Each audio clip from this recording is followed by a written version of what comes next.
It's the end of summer 2019 and members of the UK Edo Diaspora are either coming or going away with their families on their summer holidays. We managed to speak to a few members of the Edo Diaspora who went away to Edo State and they were not happy. Their main concern? Crime.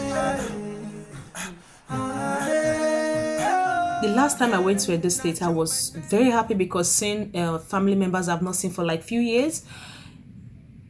I'll tell you my experience. I was so scared because of the information and what we've heard so far about the kidnapping. So I was just indoor. I didn't really tell nobody because I stayed in the hotel. Like the last one I heard was a lady that went back to Nigeria after so many years because she went there for her daughter's dedication. She went there. She was kidnapped through, I don't know, information came that it was from a family that they planned the kidnapping, but she was later found after a few weeks. Is that not shocking? It's very shocking. We in the diaspora, when we hear things like that, we don't want to go back home. We don't want to go home. Actually, I was at Edo State March last year, 2018, and normally I do go once every year, but sometimes twice. But as you can understand, it's not really easy going to Edo State or maybe say Nigeria because of the cost effect. You know, it's quite expensive. It's really very expensive to go to Nigeria. It's not just about the ticket, it's about how you travel down there and what you spend. It's quite a lot. I think the minimum ticket you can get to Nigeria is about £700, right? And then by the time you get there, there are so many things you need to pay for. So you're talking about a very huge, substantial amount in going to Edo State. The last time I went was about 2 years ago. Normally, I was going every year, but because of the cost and the logistics, everything involved in going to Nigeria, Edo State, you have to really plan ahead. So I now reduce it to probably once every 2 years. Normally, if I'm going to Edo State, it depends on what you want to go and do. Sometimes it varies. I take the last time I went, I took about 10 grand with me. That's about 10,000. And then, if given the fact that you're having that money, does not give you the leverage of that you're going to be spending it economically, because everything is very expensive there. When you talk of my transport was very expensive. The hotel was very expensive, although I had a place to go. But because of the security reasons, I needed to leave my house and go stay in the hotel. I rather prefer to be in my house or be in my parents' house because you feel the family love, you feel the connection, and that is part of the reason why you came back home. But the reason why I don't stay in my home now, because you become an easy target for the locals and then for people around you. The security purpose. If you are in your house, you don't feel secure. Going to Edo State, in the first place, you have to plan a lot. You have to take a lot of money. So you take about approximately £3,000 to £4,000. You get there, you know, there are lots and lots of things to spend money on. And to be honest with you, by the time you come back, you will be coming back with absolutely nothing.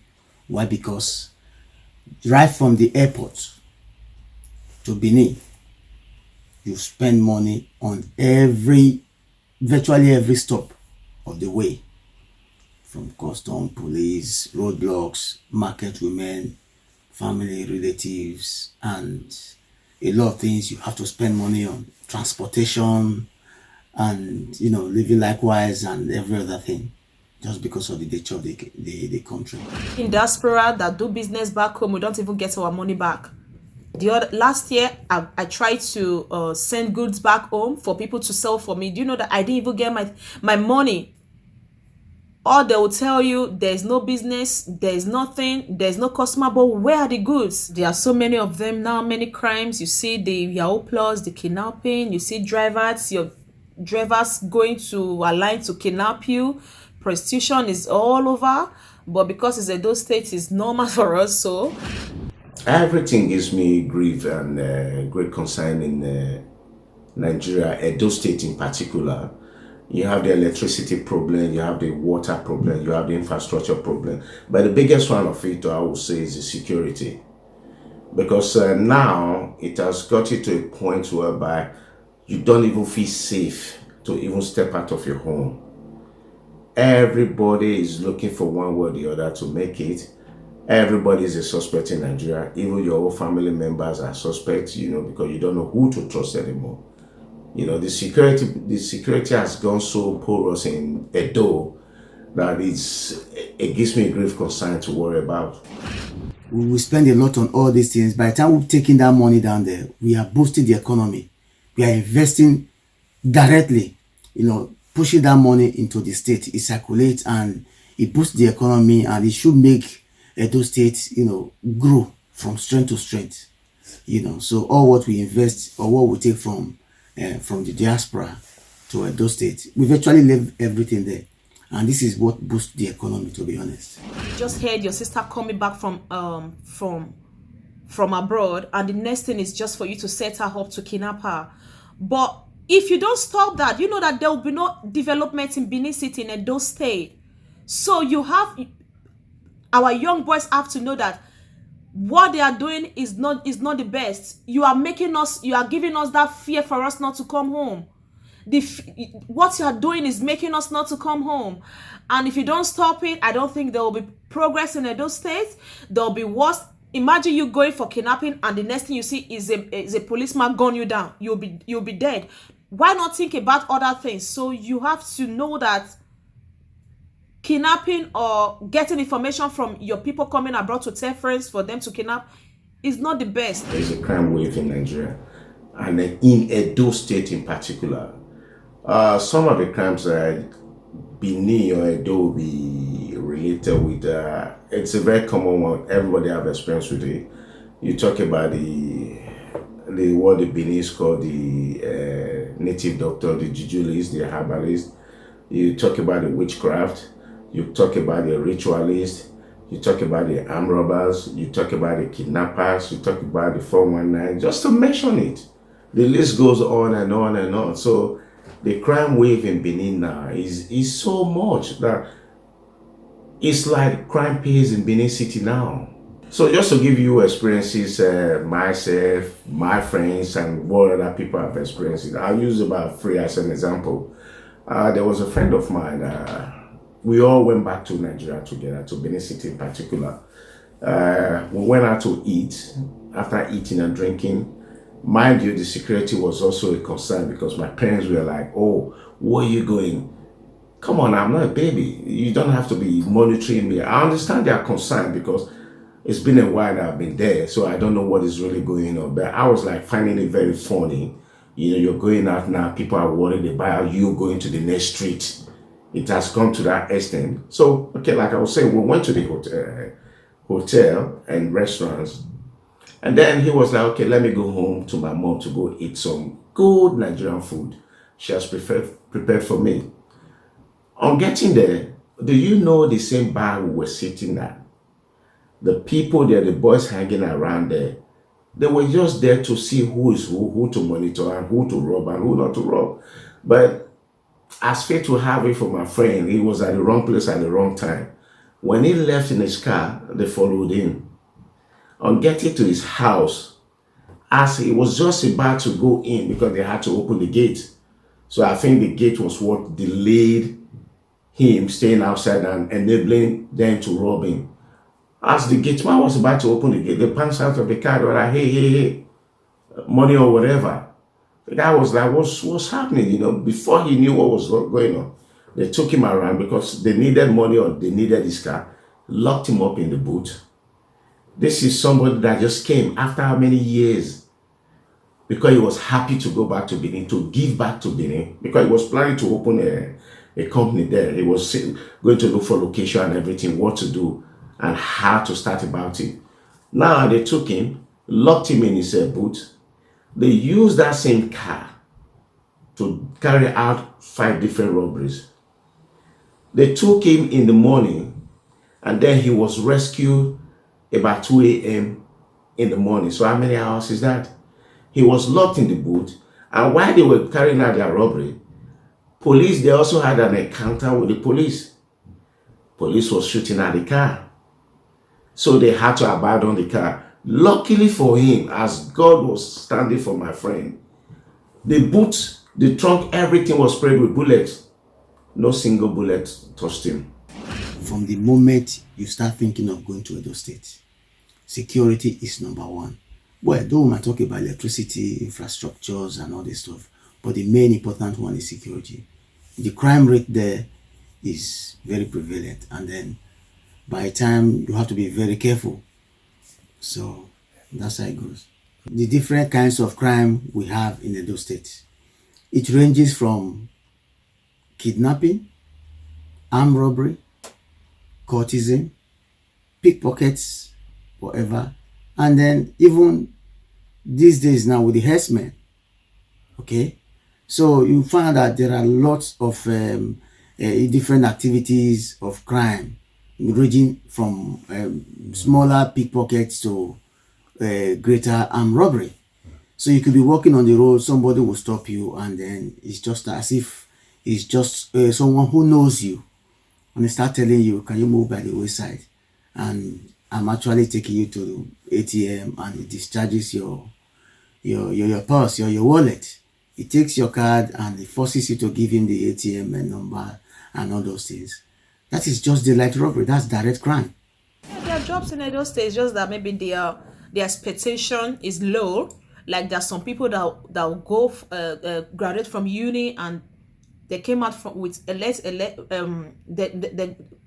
they should go to university and they come out with electrical engineer, and the job available for them is to be an electrician. So why not do it? Because it's only when you come abroad that you see a higher grade. So I would say there's job in Edo State, just that people there, they don't want to face what they are seeing. They don't want to do what they have seen. They don't want to face it. Even if you come out as a nurse, you end up working in a chemist. It doesn't matter. The salary, the money that comes out from there, you can do with it.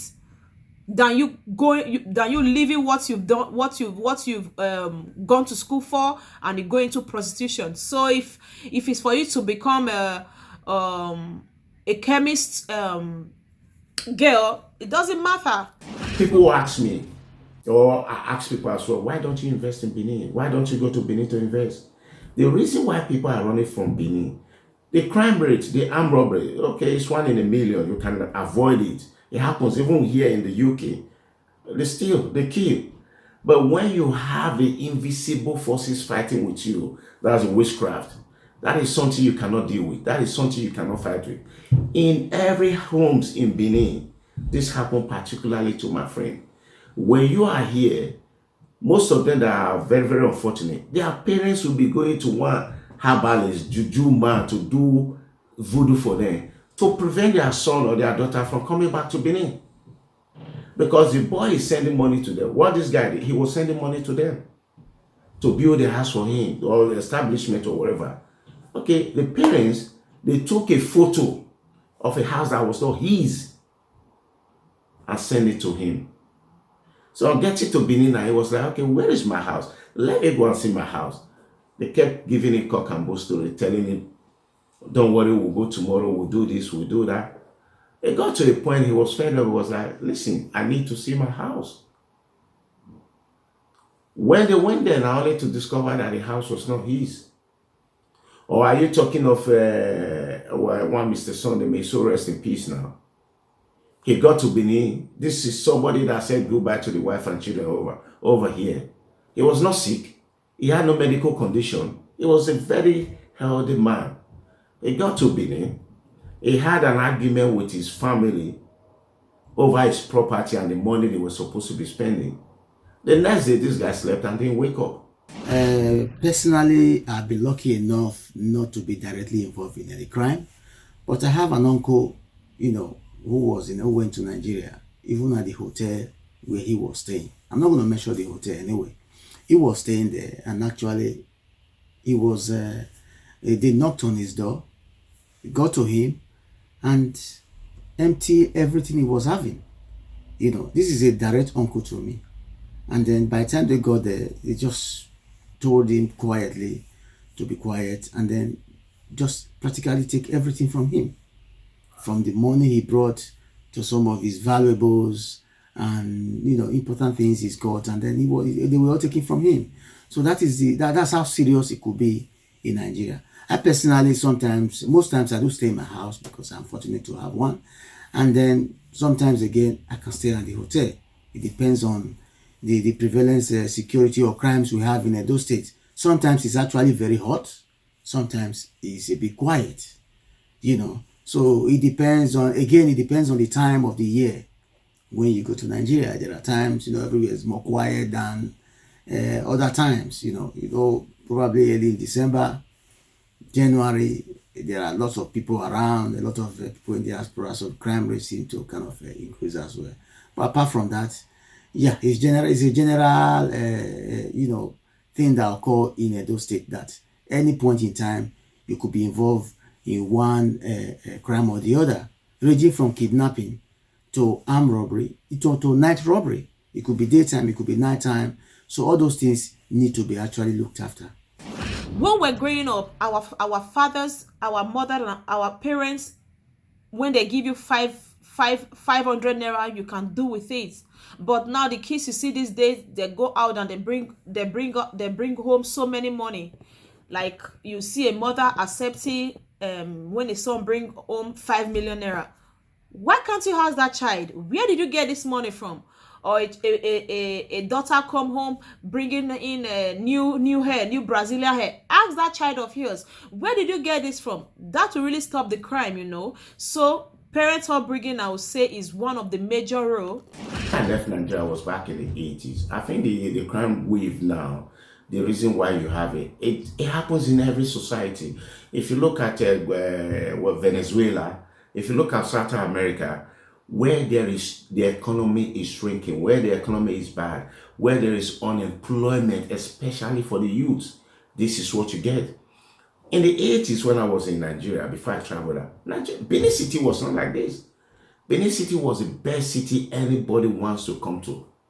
If you come to Benin the weekend, you see people from Port Harcourt, from Warri, from Abuja, from Lagos, all over Nigeria. I think it was it 16 or 18 states there? I can't remember. They were all coming to Benin because Benin was open to everybody.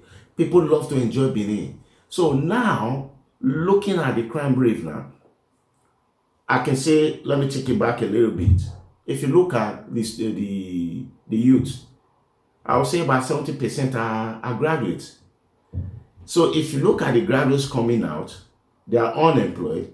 Then you take the backlog to about 6-8 years back. Say 1,000 graduates graduated last 6 years ago.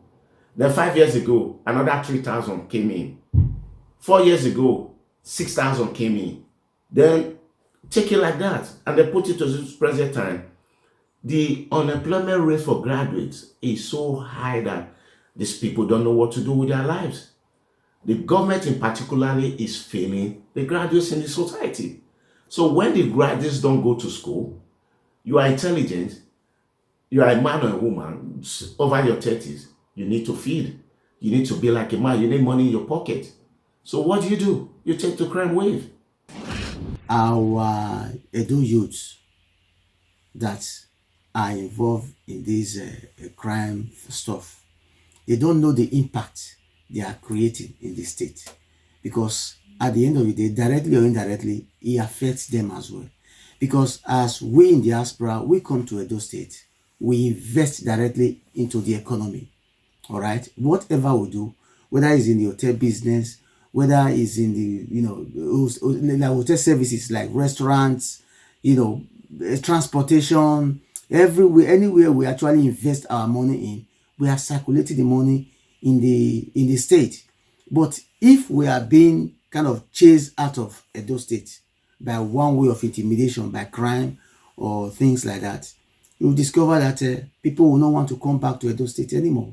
I've got friends that have actually been in a more serious situation, right? They got their lives were taken as well, their family members were taken, and then this involved a lot of money. So by the time you finally get out of this, you will not be encouraged to go back to the country anymore. But unfortunately, like we normally say, home is home.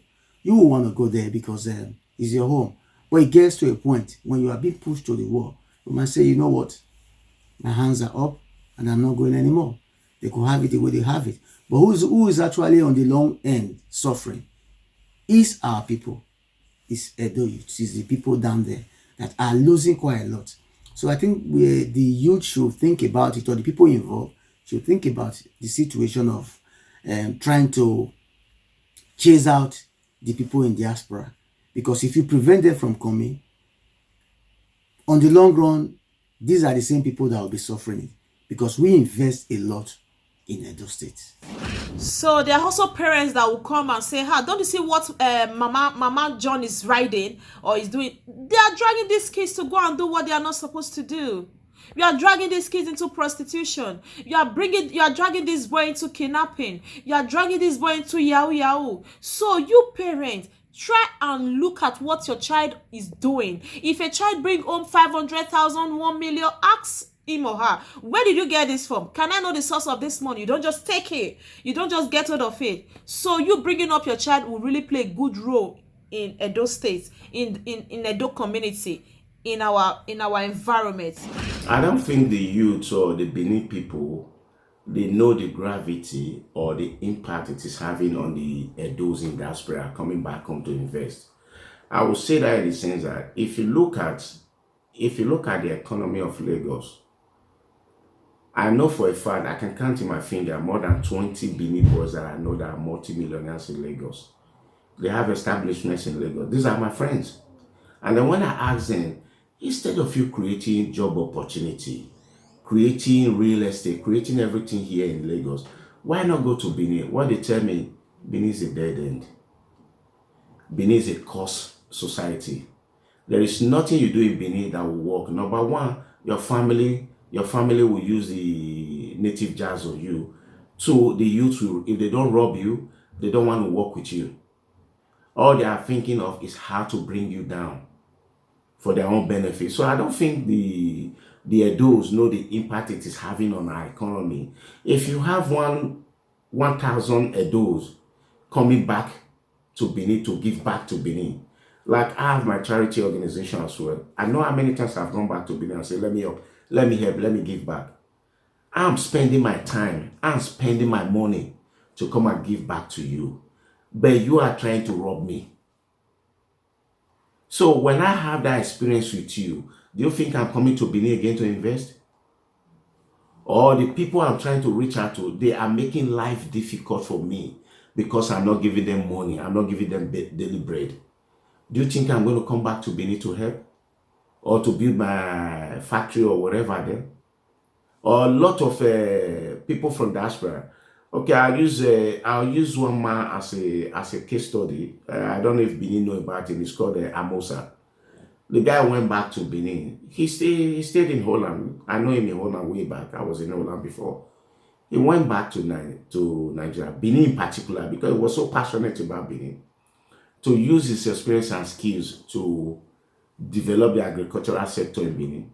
What did they do? They frustrated his efforts. He spent his money, he put his family life at risk, his marriage at risk in Holland or wherever it was, where he was at that particular time.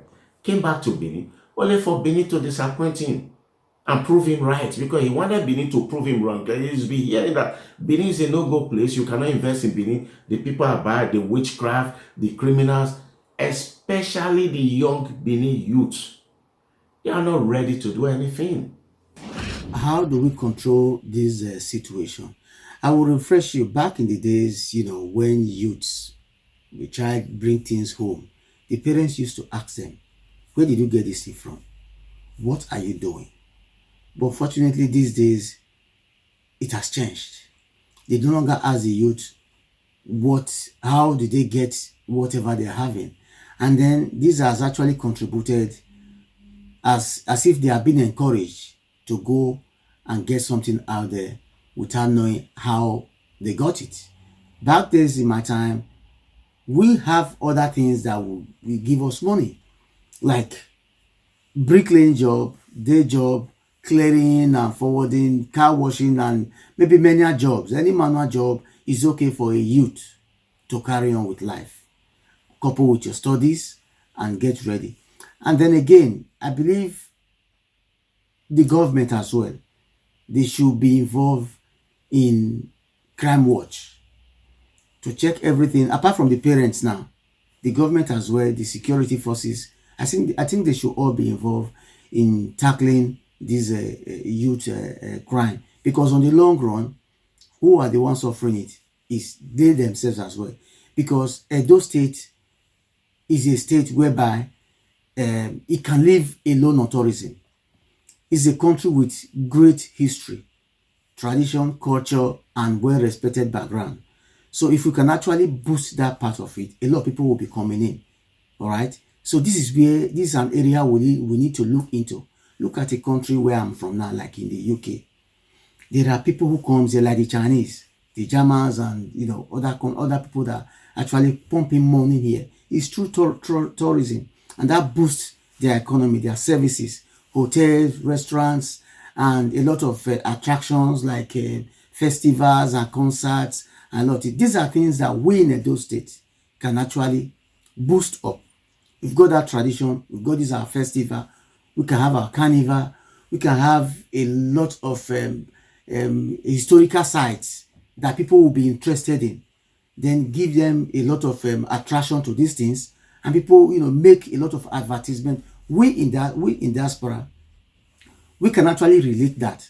If you let a white man know that you are from Edo State, from Benin Kingdom, the ancient Benin Kingdom, and you can take it down there and assure them that there is a lot of security back and there will be no problem, you will discover that before you know it, Edo State will be booming in tourism because we have a great historical background. So we would like to work on that place, and I would like to let the government in particular to boost that aspect of tourism in Edo State. And on the long run, we will be enjoying it and everybody will benefit greatly from it.